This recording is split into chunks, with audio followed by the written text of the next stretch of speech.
química, lo sentís, es la química en la piel. De repente entra alguien acá y vos decís, este me cae bien, o esta me cae bien.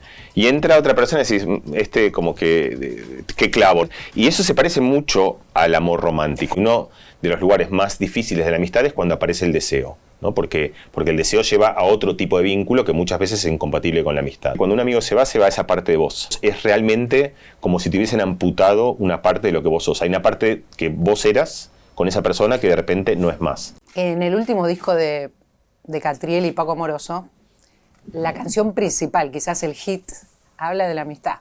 Y tiene frases increíbles el mira, disco. lo voy a mirar. Yo lo escuché, pero no me fijé en eso. Mira, lo voy a... Bueno, no lo tenía registrado así. El que habla es Mariano Sigman. Mariano Sigman, saben que es muchas cosas, básicamente es neurocientífico. En realidad estudió física en Buenos Aires y después estudió neurociencia en Nueva York y después hizo un posgrado en Francia. Y escribió libros súper lindos. Artificial, justamente, se entiende que tiene que ver con la inteligencia artificial, el poder de las palabras, y acá me acercó el poder de la mente. Y él está escribiendo sobre la amistad con otro amigo, con el que se encontró en Madrid, conoció en Madrid y a cuatro manos escribió sobre la amistad. Y yo traía este tema porque los chicos muy jóvenes están haciendo un hit de estos, con esta canción de Paco y Catriel. Y uno le está cantando a la amistad, digamos, ¿no? Me parece como que es muy interesante lo que está pasando. Y también está el Eternauta, que habla de un grupo de amigos que se salvan. Y hay algo dando vueltas en el aire con la amistad, que por lo menos en mi cabeza se está tejiendo. Sí, pasa. Se respira amistad, que la amistad toma un protagonismo que antes no tenía. Yo creo que hay una explicación a esa, que es, el amor tiene muchas formas, ¿no? De hecho, muchas veces uno piensa como el amor y la amistad, ¿no? Pero la amistad es una forma de amor. De hecho, para los griegos, no solo una forma de amor, sino que era la forma de amor. Era el amor primordial, era el más importante de los amores. El amor romántico era algo muy, muy poco importante en el pensamiento griego. Después, cuando empieza sobre todo la narrativa, la tragedia, el cine, la literatura, el amor romántico tiene esos fuegos artificiales tan esplendorosos que toman por asalto un poquito toda la escena. Las mariposas en la panza. Las mariposas en la panza, ese segundo en el cual parece que pasa todo. ¿Viste? Después todos los cuentos terminan como en el momento que se resuelve ese, dicen, y fueron felices y comieron perdices, que son los otros 30 años, que como que no importa, ¿viste? Son como los que transitan, donde en realidad sucede la vida. Pero ese momento del encuentro amoroso es como tan extraordinario que tomó por asalto como toda la ficción. Y la otra cosa que creo que pasa es que otra forma de amor, que es el amor, otra muy entrañable, que es el amor paternal o maternal, el amor de un hijo a una madre, el amor de una madre a un hijo, a una hija a un padre, también, esto es menos en Argentina, pero en el mundo está un poco raro porque está, ¿viste? Hay lugares donde no nace más gente. Y entonces lo que empieza a pasar es que entre esta especie de hastío, diría, o cierto como que le descubrieron el truco al amor romántico y el amor de filial que está un poco en crisis, la amistad aparece como el patrimonio de los vínculos. Te das cuenta, como el Eternauta, que eso es lo que te salva. Pero además hay mucha historia en el arte sobre el amor romántico y también sobre el amor a la madre o la madre hacia el hijo. Hay historia en la poesía, en la música, en la pintura. Y hay poca de la amistad si hablamos de amores. Mucho menos hay. Y hay algunos lugares muy icónicos, ¿no? Es decir, la última cena es una historia de amistad y de traiciones, como un grupo de amigos que se traicionan entre ellos. A ver, vos dijiste que es una forma de amor la amistad. Es una forma de amor. Ahora, ¿cuánto pesa de lo que nosotros conocemos que pasa en el amor? También con los hijos, no solo con el amor romántico, que es esta cosa de química. Digamos, ¿cuánto hay de encuentro químico? Mucho. Vos que estudiás la ciencia, desde la ciencia. Hay una parte, sobre todo, del encuentro amistoso. No del mantenimiento de la amistad, pero del encuentro amistoso, que es el caerse bien. Eso que se dispara. Química, lo sentís, es la química en la piel. De repente entra alguien acá y vos decís, este me cae bien, o esta me cae bien. Y entra otra persona y decís, como que clavo, ¿no? Te fuiste a cenar con alguien y eso se parece mucho al amor romántico. Hay algo que es de piel, es del olor, pero literalmente el olor, es decir, hay olores que hacen que alguien se predisponga más a socializar con otra persona. Es la manera de mirarse, es decir, cuando te miras a los ojos o no, o miras un poco más lejos, es cómo me acerco con los hombros y cómo me dispongo a qué distancia. Hay como toda una coreografía que no tiene nada que ver con las palabras, tiene que ver con el cuerpo, con el movimiento, con la química, que es la que nos predispone a amar a otra persona para la amistad. ¿Y tiene que ver con los sentidos? Tiene que ver con los sentidos, con el tacto, con el olfato, con la vista, es decir, se construye. Pensá que muchas de las cosas que para nosotros son muy sofisticadas y muy preciadas, como la amistad o como el amor, tienen versiones mucho más rústicas en la historia de la vida. Entonces, el principio de la amistad por supuesto, es la amistad del Quijote y Sancho, la amistad de la literatura, las amistades que tenemos nosotros que son extraordinarias, pero mucho antes de eso había un monito que vela por el otro, que lo desparasita, que le toca, que lo acaricia de una manera que es agradable. Una cosa que para mí fue espectacular descubrir escribiendo este libro es que hay unos receptores en la piel, que son los receptores del tacto, preguntabas justamente. Y estos receptores son los que se activan cuando algo roza la piel.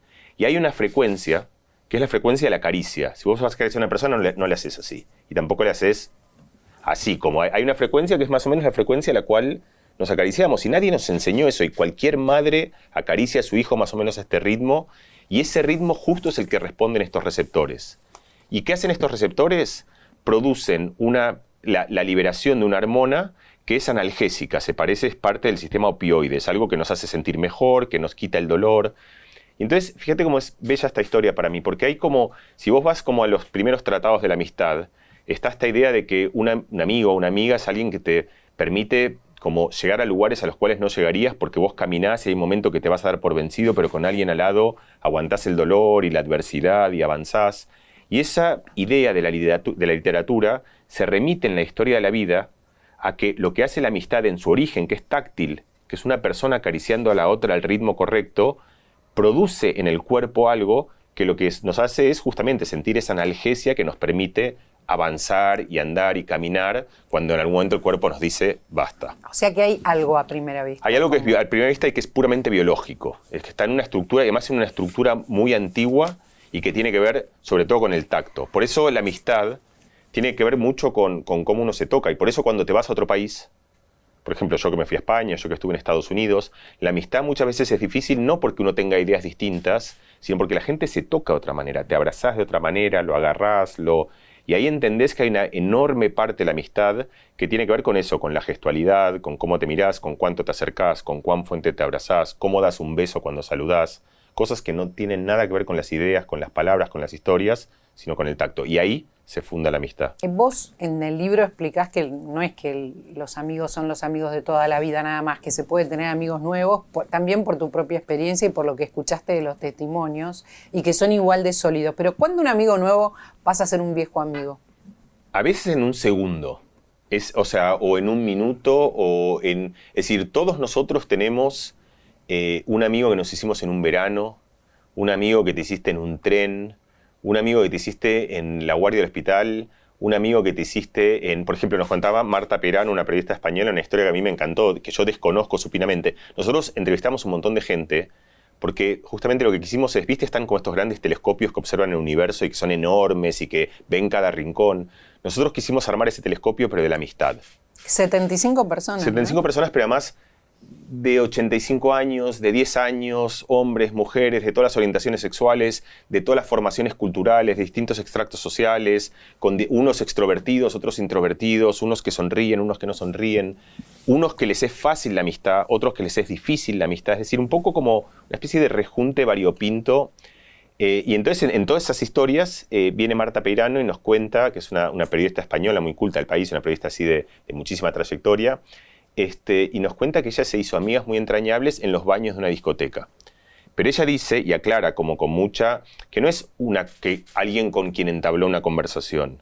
Es alguien que para ella, y acá viene donde vuelta hay una mirada muy personal de la amistad, tuvo la entidad de una amistad porque le dijo la palabra justa en el momento justo, algo que le cambió la vida, que le dio apoyo en un momento particular en el cual ella necesitaba justo ese abrazo que esa persona le disponía, o que la escuche en algo que de repente una extraña la escuchó en algo que no le había escuchado nadie antes ni después. Y ella lo que cuenta es que muchos años después, o sea, esto no ocurrió hace una semana, esto había ocurrido hacía 10 años, y ella todavía se acordaba de esa persona con la que entabló un vínculo que para ella era un vínculo puramente de amistad y que duró exclusivamente 1 minuto, 2 minutos. Y lo llamaban como espejismos supersónicos. Son esos momentos en los cuales de repente te encontrás con alguien que toma ese ímpetu. Por supuesto, estamos hablando como casi una especie de caricatura exagerada, ¿no? Y uno dice, bueno, podemos discutir y vos podés decirme, bueno, pero eso no es amistad. Y yo te puedo decir que creo que es lo que vos pensás. Yo creo que te diría eso, sí. Y es que puede ser, porque justamente cuando entras en definiciones, cada uno pone el límite donde quiere. Pero digamos, hablemos de la amistad, creo, como vínculos fuertes, como vínculos duraderos, como vínculos que te acompañan. Bueno, por eso. Entonces, ahí vos tenés una premisa, que es una buena premisa, que es que una amistad tiene que estar al lado tuyo durante un rato largo.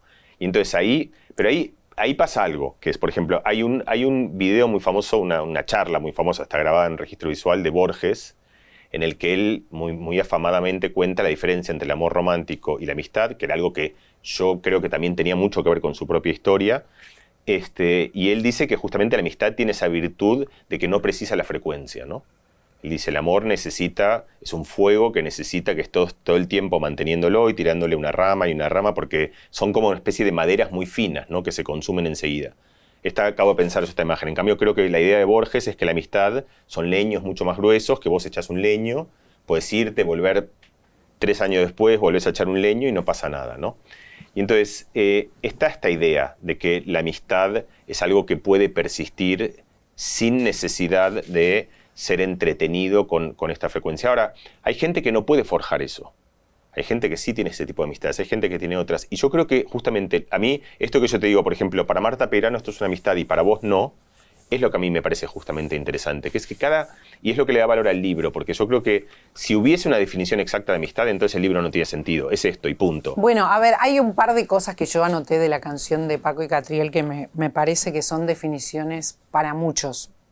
El día que te conocí supe que mataría por ti, ¿no? Eso es muy de los amigos, por lo menos en la Argentina, que hay algunas personas que vos decís, voy con él hasta el fondo, ¿no? Es bien argentino, es bien código argentino y de cómo vivimos la amistad los argentinos. Sí, es una exageración poética también, porque probablemente vos no matarías por nadie. O sea, si saltás del puente yo te sigo, dice en otro momento, pero es un poco esa idea es muy de lindo. Sí, sí. Te acompaño en todas. Sí, hay una, mira, eso, por supuesto, y no es curioso que esa canción haya salido acá en Argentina, que es un lugar, cada país le da un peso distinto a la amistad. Y justamente muchas veces uno encuentra en eso, mataría por ti, hay una tensión de fuerzas entre dos valores. Uno es no matarás y otro es cuidarás a tu amigo hasta las últimas de las circunstancias. Y la pregunta es, cuando esas dos cosas chocan, ¿con cuál te quedás? Lo que yo encontré, yendo y viniendo, yo he viajado, un poquito lo contabas vos antes, por el mundo en todos lados, es acá, por ejemplo, si vos vas a España, cualquier padre en España, ¿no? Y quiere armar un plan para los hijos, ¿no? Y dice, me gustaría que Pedrito mañana lo vea a su amigo Carlos, llama a la mamá de Carlos, ¿no? Entonces la mamá de Carlos le dice, no, lo siento porque justo hoy tienen inglés, o tienen guitarra, o tienen filosofía. Es decir, la formación curricular de un chico de 7 años y extracurricular es mucho más importante que la amistad. Si vos llamás acá la misma situación y la clonás acá y decís, mira, me gustaría que Pedrito encuentre a Carlos, te dice, uy, mira, justo Carlos tiene clase de inglés, pero no importa, porque qué bueno que lo llamaste y la cancelo y no sé qué. Entonces, yo lo que con el tiempo... Decime, sí. No, me quedé pensando en otras cosas que hacen códigos bien argentinos. Es una amistad como más flexible, donde vos llegás sin avisar quizás, porque la necesitabas al amigo. Sí. Y le golpeás la puerta y le decís, estoy mal. Sí. Digo, hay una flexibilidad muy grande acá, Sí, ¿no? sí, hay una comodidad justamente donde otra vez por la amistad vale cualquier cosa, incluso interrumpir. Decía uno de los que nosotros entrevistamos, que es un chico de Morteros en la provincia de Córdoba, cerca de la provincia de Santa Fe, y contó una anécdota que después en España, justamente, fíjate qué interesante, en España todo el mundo del libro, que vinieron Rosa Montero, Jorge Drexler, Leonor Watling, que vinieron como gente muy glamurosa y eso, pero a todo el mundo la historia que le gustó es la historia de Gustavo, que es un pibe de Morteros que dijo, para mí un amigo es alguien que entras a la casa, abrís la heladera sin pedir permiso. Y eso yo creo que en España les hizo pum, porque... Dijeron, qué lindo eso, ¿no? O sea, como qué sorprendente. De repente lo extraño fue justamente... Y él contaba eso, como diciendo, este es alguien que hace unos 20 años que se fue de Argentina a España. Es una persona muy social, muy entrañable, plagada de amigos, pero que cuenta él, y lo cuenta con tristeza, no ostentándolo. Le ha costado mucho hacer amigos en España, amigos de gente que le encuentra luminosa, buena, encantadora, pero que... no puede entrar a su casa y abrir la heladera sin pedir permiso. Y eso lo podemos hacer extensivo a miles de cosas que nosotros podemos con los amigos pueden con nosotros en Argentina. De verdad, de muchas, como si fueran hermanos elegidos, ¿no? Sí, pero yo te decía una cosa también que creo que está bueno pensar, que es que todo esto es cierto, y todo esto es lindo, y es bello y es luminoso. Pero creo que también tenemos que pensar que muchas cosas que a nosotros no nos gustan de la Argentina tienen que ver con lo mismo.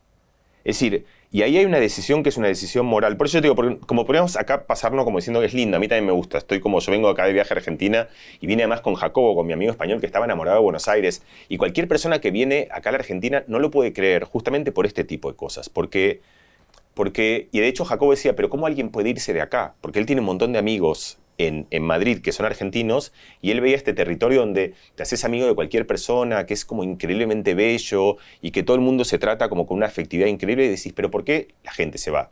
Bueno, la gente se va porque no todo es bueno acá. Y a veces ese no todo es bueno como idea así muy, muy vaga, en un fenómeno como muy complejo, quiero como proponer la idea que también tiene que ver con lo mismo, que a veces, es decir, si vos pensás, ni siquiera entremos en la política, pero es decir, pensarlo en el funcionamiento de una empresa, digamos, o en el funcionamiento de un sitio en el cual vos tenés que elegir entre el mejor piloto para que conduzca un bus. Y entonces, si ahí vos tenés como otra vez dos opciones en una tensión. Una posibilidad es decir, el que tiene el mejor currículum. Otra posibilidad es mi amigo. No es tan bueno, pero... Y entonces, eso que veíamos como tan bello en la canción de Catriel antes, que es la amistad por encima de todo, cuando la amistad también está por encima del conductor que vos elegís para el autobús, entonces la sociedad ya empieza a no funcionar tan bien. Entonces, ahí es donde creo que hay algo donde yo intento siempre como salir de cualquier como valoración moral pero creo que es importante que entendamos que las cosas virtuosas muchas veces también nos juegan en contra y que adorar la amistad es algo que hace la vida bella, hace la vida luminosa, hace la vida linda, pero a veces también entorpece ciertas cosas porque nos olvidamos de priorizar algunas cosas que también son bastante importantes. O sea, puede jugar en contra que ser incondicional a los amigos. Sí, de hecho lo juega y eso está la figura, que es la diferencia entre la amistad y el amiguismo. Es decir, si vos, por ejemplo, vos acá seguramente tenés un equipo técnico, tenés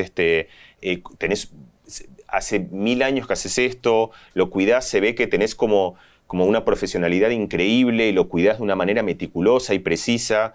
Si de repente la amistad empieza a contaminar eso, porque tenés que tener a alguien que es el que te hace luces, o el que te hace otra cosa, que lo tenés porque es amigo y no porque es la mejor persona, entonces hay cosas que empiezan a no salir tan bien, lo que decíamos antes. Y eso, en sociedades donde la amistad está por encima de todo, por eso no es lo mismo que la amistad esté por encima de todo para nenes de 8 años, que la amistad esté por encima de todo en eligiendo conductores de un colectivo o de un autobús. A los amigos los valorás, los sentís profundamente cuando estás en un momento malo o cuando estás en un momento increíble, más importante que tus amigos. ¿Qué pensás vos?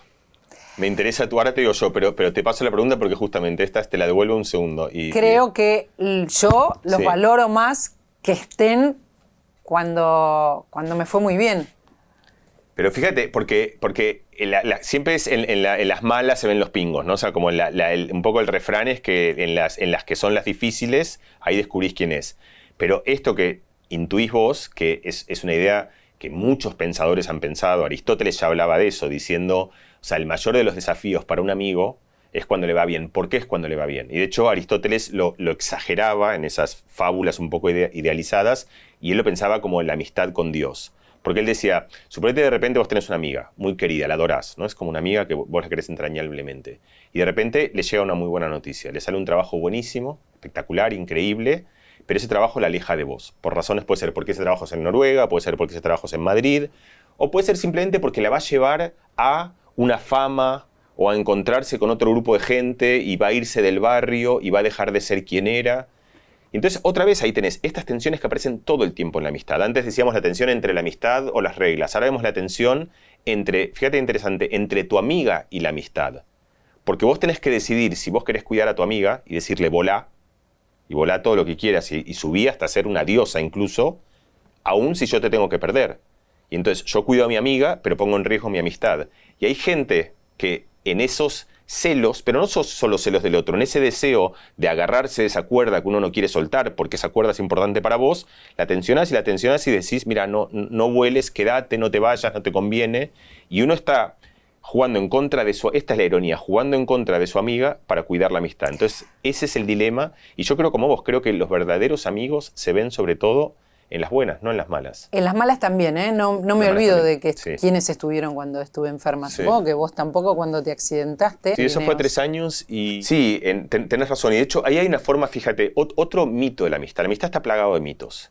Y esos mitos no nos ayudan. Como no nos ayudan en ningún vínculo. El amor también está plagado de mitos, que vienen en general vienen de la ficción. Vos ves una película y decís, qué amor más increíble, yo quiero ese amor. Y después, parte de la vida es darte cuenta que el amor está más contaminado, que nunca es tan espectacular, que nunca es tan incondicional, que nunca es... Y que esas expectativas, justamente de una cosa, de un amor platónico, van en demérito de la relación. Y lo mismo pasa con la amistad. Una de las ideas más arraigadas de una amistad es que tiene que ser recíproca. Tiene que ser, yo te doy lo que vos me das, yo te doy...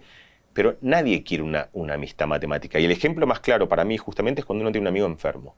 Cuando uno tiene un amigo que está enfermo, vos lo único que querés es darle. Y lo único que querés es que esté bien. Y vos le das y le das y le das con la esperanza que esté bien. Nosotros trajimos una persona otra vez para estas ideas donde la amistad empieza a dejar de ser amistad, pero para entender justamente sus límites, no la definición. Trajimos un jardinero, una persona amorosa de 70 años que hablaba despacito y que tenía como un vínculo con la vida en general muy bello, como con los animales, con las plantas.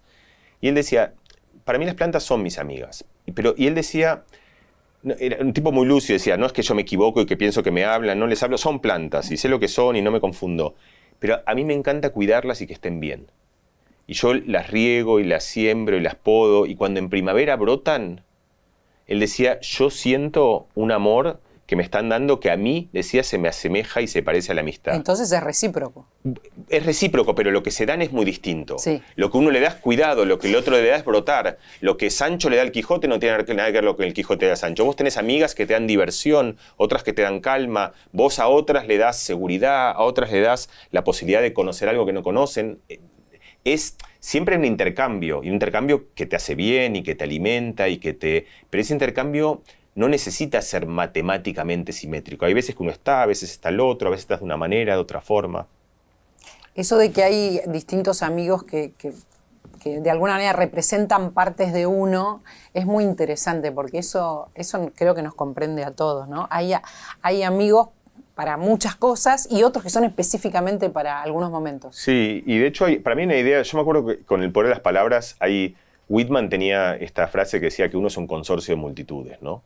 Y él decía después, bueno, me contradigo por supuesto, porque yo no soy uno, soy muchos, ¿no? Y soy el que tiene ganas de comer, el que quiere adelgazar, el que quiere salir a correr, el que tiene pereza, Y eso lo entendés justamente cuando vos tenés amigos, que es que cada amigo te proyecta una parte de ese ser. Vos tenés un amigo que es el que te hace salir a caminar, o una amiga. Tenés una amiga con la que te juntás a tomar un café y que te encuentra en tus lugares más íntimos y con la cual vos sos una persona muy conversadora. Tenés otra con la que de repente te vas o a bailar o de fiesta o a divertirte y que lo que te da es diversión.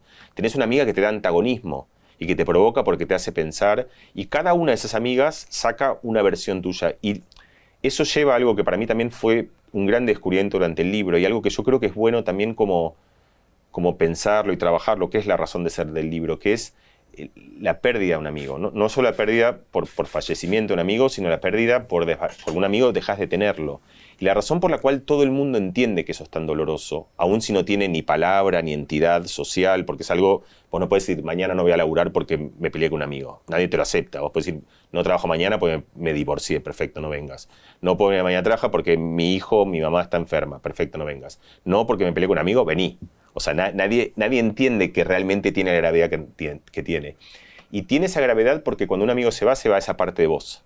Se va la parte que vos eras. Es decir, y vos es realmente como si te hubiesen amputado una parte de lo que vos sos. Hay una parte que vos eras con esa persona que de repente no es más. Incluso con esos amigos que hacen lo que uno no haría nunca, a quienes no le preguntan qué hace porque te da vergüenza o porque hacen cosas que no están bien. Incluso con esos sentís que si los perdés te duele, ¿no? Sí, porque justo a veces con esos más, ¿no? Había un sociólogo que se llama Granovetter, que en los 70 se hizo muy, muy famoso, un sociólogo cuantitativo americano, así, y él hizo una tesis que él la llamaba la importancia en inglés es of the weak ties, que que son los lazos débiles.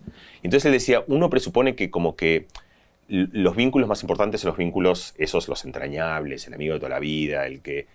Pero él decía, en realidad los que tenemos que cuidar como si fuesen un tesoro son el que conociste el otro día y que apenas lo conoces y que te... ¿Por qué? Porque esa persona es la que te lleva a un lugar que es muy distinto al tuyo.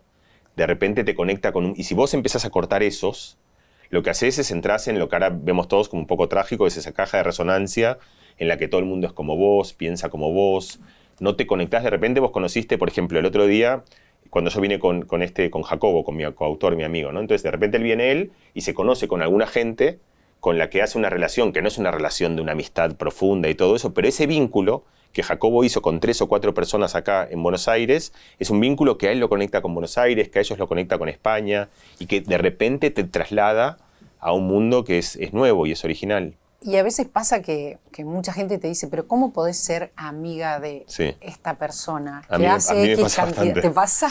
A mí me pasa. ¿Cómo podés ser amiga con esto que hace tan distinto de vos, o que está en las antípodas, o no, ya no de pensamientos, sino de acciones, ¿no? Sí, sí. O de esto que sería deleznable. Sí, sí, sí, o incluso de a veces gente grotesca, ¿no? Nosotros hicimos como un pequeño experimento para todo esto, y una de las preguntas que a mí más me gustaba era esta: ¿tenés algún amigo que te dé vergüenza? Todo el mundo tiene un amigo que te da vergüenza, pero puede ser por cómo piensa. A veces es solo por la gestualidad. Tenés un amigo que entra y habla muy fuerte, o que es medio como que es como... simplemente tiene como una cierta torpeza social, ¿no? O que hace cosas que está fuera de la ley. Fuera de la ley, ni que hablar, o que sí tiene cierta torpeza, ¿no? Por ser un amigo que juega al fútbol y juega muy fuerte, y vos decís, bueno, es bueno, pero cuando juega al fútbol se zarpa un poco, o que se pelea en la calle, ¿no? Que es uno que vos tenés un amigo y de repente salís a manejar, y está el otro, salís en el auto y está manejando y de repente se putea con uno y vos decís, pero, o sea, este es mi amigo, de repente se volvió loco. Mira, nosotros, ese justo para mí es uno de los ejemplos lindos, porque es como, me parece como que en el libro vamos como avanzando y teorizando. Entonces, frente a esto hay distintas ideas. La primera idea es, todo el mundo tiene un cuarto de cosas que es mejor no ver, ¿viste? O sea, todos nosotros tenemos un armario en el que, una caja fuerte, pero no la caja fuerte de la plata, la caja fuerte de cartas, de cosas, que son el mundo privado, es donde no entra nadie, ¿no? Entonces vos podés pensar esa misma idea de que cada persona tiene como lugares oscuros del alma, y que uno en la amistad entra a los lugares, al living, no te metes en el baño del otro, te metes en el living. Pero después hay como una idea, que para mí es más interesante, que es como aceptar al otro en su integridad. Que vos puedes decir, mira, no es que yo decido no entrar ahí, sino que sé que tiene eso, y que pese a eso lo quiero. Eso es lo más interesante de la amistad. Pero hay una cosa que creo que que nos trajo Laura Ferrero, que a mí me parece mejor todavía, que es, porque entonces el primer paso es decir, bueno, esto no lo veo, esto lo veo. La otra es decir, mira, ¿sabes qué? Lo veo y lo acepto. No me gusta, pero acepto que vos sos esta luz con esta oscuridad. Y esa luz, a mí me vale la pena esa oscuridad, y acepto el conflicto. Como eso pasa en las buenas relaciones, también en las buenas relaciones de pareja, pasa en todas las buenas relaciones, que es que vos aceptás el que tenés que convivir con algo que a lo mejor no te gusta tanto. Pero Laura Ferrero, que es una escritora española, que yo admiro mucho, y Marta Nieto, una actriz española, las dos nos trajeron la misma idea, que es, a veces no solo lo aceptás, sino que cuando vos ves en otra persona, y sobre todo una persona que respetás, que es inteligente, que piensa bien, que te gusta cómo razona, pero de repente llega a una conclusión muy distinta a la tuya. Una conclusión política, ideológica, una conclusión afectiva, una conclusión de cómo vincularse con su pareja, de qué hacer. De repente hace algo que a vos te sorprende mucho, porque vos decís, yo nunca haría esto. En la intimidad, da igual, en cualquier rubro de la vida. Entonces, muchas veces la reacción que todos tenemos justamente es como, mejor, sabes que no hablemos de eso y vamos para otro lado. Pero lo que decía Laura Ferrero es al revés, entremos ahí. Entremos. O sea, cuando ves eso, es como... Otra posibilidad es tener ese sentimiento de curiosidad y lanzarse de cabeza, porque de repente ves la posibilidad atractiva de ver el mundo a través de los ojos del otro y tratar de entender, aunque después eso no quiere decir que vos después lo hagas, pero entender por qué. Por qué esa persona que vos querés y que respetás de repente hizo un vínculo con su pareja que vos no harías nunca. O de repente si quiere de viaje a un lugar que a vos te parece el peor de los lugares del mundo. O piensa ideológicamente lo contrario. Vota a alguien que vos no votarías nunca, pero otra vez, en vez de decir, mira, no hablemos de política, nosotros hablemos mejor de milanesas. No, al revés, habla de política. Porque aunque vos no cambies de idea, de repente tenés la oportunidad de entender, de descubrir, de entender cómo piensa el otro. Y creo que si justamente empezamos a, en vez de decir, ¿cómo puede ser que tengas ese amigo o esa amiga? Al revés, decimos, ¿cómo puede ser que no tengas esos amigos que piensan distinto de vos? De repente tenemos una llave, creo, para un mundo un poquito mejor. Un poquito, aunque sea. Daría la impresión de que no está, digamos, en primer plano la curiosidad, porque la curiosidad es lo que hace la vida mucho más divertida, ¿no? Es que me encanta que traigas eso, porque para mí ese es el punto de conexión entre El poder de las palabras y Amistad, esos dos libros. Los dos tienen como eje...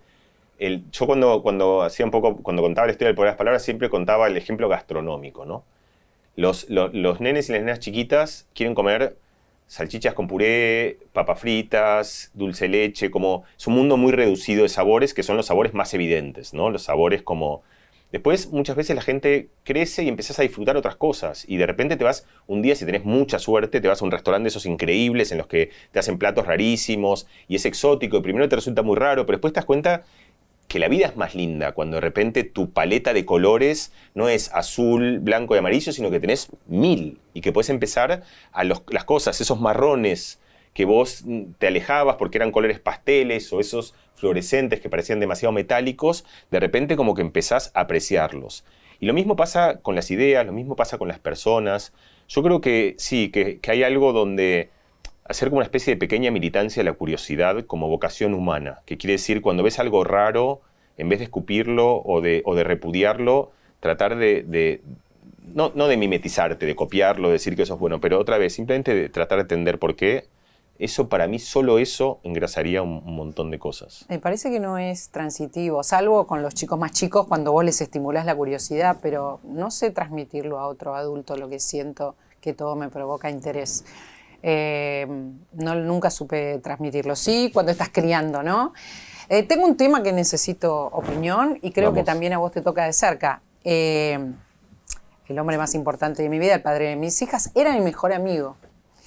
Y un momento que hubo que decidir, ¿qué hacemos con esto? ¿Cruzamos el Rubicón o no? No sé, él y yo, ¿no? Sin hablarlo. Hubo que tomar esa decisión. ¿Puedes decir que era tu mejor amigo antes de que sea tu pareja? Sí. ¿Eso querés decir? Sí, era mi mejor amigo. Sí, a mí me duró muy poco eso. O sea, yo duré muy poco como mejor... No fui nunca mejor amigo de mi pareja. Éramos amigos y yo siempre pensé que no íbamos a poder serlo. O sea, pero sí, eso es un lío. Y es otra de las preguntas más fascinantes que, por supuesto, que todo el mundo se pregunta, todo el mundo tiene respuestas distintas, que es, muchas veces, la amistad se puede estirar mucho, se puede estirar a formas muy distintas, muy cortas, muy rápidas, muy simétricas, pero tiene límites, ¿no? Y esos límites muchas veces tienen que ver con otros vínculos, cuando se confunde con otros vínculos. Y uno de los lugares más difíciles de la amistad es cuando aparece el deseo, ¿no? Porque el deseo lleva a otro tipo de vínculo que muchas veces es incompatible con la amistad. No hay una respuesta. No. Hay un montón. Pero así, nosotros, de hecho nosotros tenemos un videíto en el que le preguntamos a gente, le decimos con la mano, señala como así, si te parece que es absolutamente posible tener un amigo porque sentís es compatible la amistad con el deseo, y así si te parece que no, y tenés 10, 0, 3, 8, 2, 5. Es decir, es una especie decía esta actriz Marta Nieto, actriz muy conocida en España, ella decía... no sé bien ni cómo contar esto, porque justamente entras en el terreno un poco del pudor, ¿viste? En un terreno que es un poco... Como ella lo cuenta en el libro. Ella lo que dice es que tenés que dirimirlo, resolverlo. Es decir, si vos tenés deseo, ¿sabes qué? Andá, fíjate qué te pasa, y entonces o vas para un carril o para el otro. O te das cuenta que es el amor con el que querés compartir entonces tu pareja, o si no, perfecto, no pasó nada, lo experimentaron y de ahora en adelante es tu amigo y ya se resolvió que eso era una fantasía. Pero hay que atravesarlo, dice. Eso dice ella, por eso. Eso es lo que ella dice, como, porque si no... Pero en cambio, otra actriz, vos decís que no. Yo también pienso que no. Por ejemplo, en este caso, yo pienso que no. Leonor Watling lo que decía es lo contrario. Lo que decía es como... Viste que como vos a la comida le echás un poco de pimienta y de repente es como... Pica, pero está bien y es como un poco. Y ella decía... Eso es lo que también hace que una amistad tenga eso, es como sal, y cuando trae sal y pimienta, el deseo muchas veces es la sal y la pimienta, la amistad no pasa nada. Dejas el condimento. Está ahí, dejas el condimento y vivís con eso y sentís el resto de los sabores sin que eso te obnubile. ¿A los amigos le perdonamos más cosas que a otras personas? Sí y no. Mira, para empezar, otra idea que yo nunca había pensado, recién con el libro, que es que uno dice como un amigo te puede traicionar, en realidad solo un amigo te puede traicionar. Porque una persona que no es tu amiga no te traiciona, puede hacerte un daño, pero ese daño no es una traición. La traición es solo traición en el momento en el que vos depositaste confianza, y esa confianza es una forma de amistad. Es decir, la figura misma, Judas, traiciona a Jesús porque le hace algo malo, pero además porque Jesús esperaba que no iba a hacerlo, y esperaba que no iba a hacerlo porque eran amigos. Entonces la traición justamente es parte del contrato, es decir, es algo que se rompe, o que rompe algo esencial que se forja en el contrato de la amistad. Y acá hay una idea de vuelta bien bonita, que es, ahí todo el mundo tiene una opinión distinta. Hay mucha gente que te dice, yo por ejemplo soy una persona que le cuesta mucho perdonar la traición, me cuesta, porque tengo una visión de la amistad muy forjada en un lugar de mucha confianza, en un lugar en el cual esa confianza tiene mucho valor, y no me gusta ni si me traicionan, ni si un amigo traiciona a otro amigo. ¿Qué sería que te traicione un amigo? Las típicas traiciones son traiciones amorosas, para empezar, que hizo algo que te genera mucho dolor. Puede ser que le prestaste plata y no te lo devolvió. Puede ser que habló mal de vos delante de otra persona. Puede ser que vos le pediste algo que era importante y no lo hizo. Pero sin embargo, mucha gente opina, y creo que con mucha razón, que la amistad justamente es la escuela para ejercitar los límites de la traición. ¿Hasta qué punto? Es decir, no hay amistad en el cual no hayas hecho una pequeña cosa que un día llegaste tarde y dijiste, bueno, lo siento. De hecho, una persona, nos invitamos, no nos falló nadie, salvo uno, que nos dijo, ¿quieren saber qué es la amistad? Esto es la amistad. Yo había quedado con ustedes, pero me salió un laburo. A mi amigo, al laburo no le puedo decir que no, pero ustedes con mis amigos sí les puedo decir que no. Bueno, la amistad es esto, es poder decir que no. Chau, punto, nos cortó. Bánquenme, eso es la amistad. Es poder traicionar un poco y volver de eso. ¿El amigo te tiene que decir la verdad aunque te duela? Yo no uso imperativos.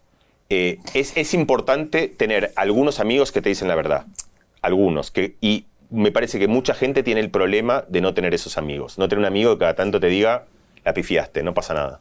El amor romántico siempre tiene como premisa que hay que regarlo, hay que regar la plantita. ¿En la amistad hay que regar la plantita? Más de lo que parece. Está esta cosa, decía Borges, de que uno tiene la intuición de que no, pero sin embargo creo que se confunde. Uno tiene muchos amigos que cree que sigue siendo amigo, pero que en realidad no lo es. Porque la amistad es como una especie de serie de 36 temporadas que si vos te perdiste los últimos 18 capítulos, volvés y no entendés nada. Entonces, un poquito hay que regarla. Y quiero saber, en el momento que te accidentaste, que estuviste con fracturas, con el fémur hecho trizas, si sentiste que ahí estaban los amigos de verdad o mucho. Que algunos no. Bueno, no, en general mucho. De hecho, me acuerdo que para mí fue un momento...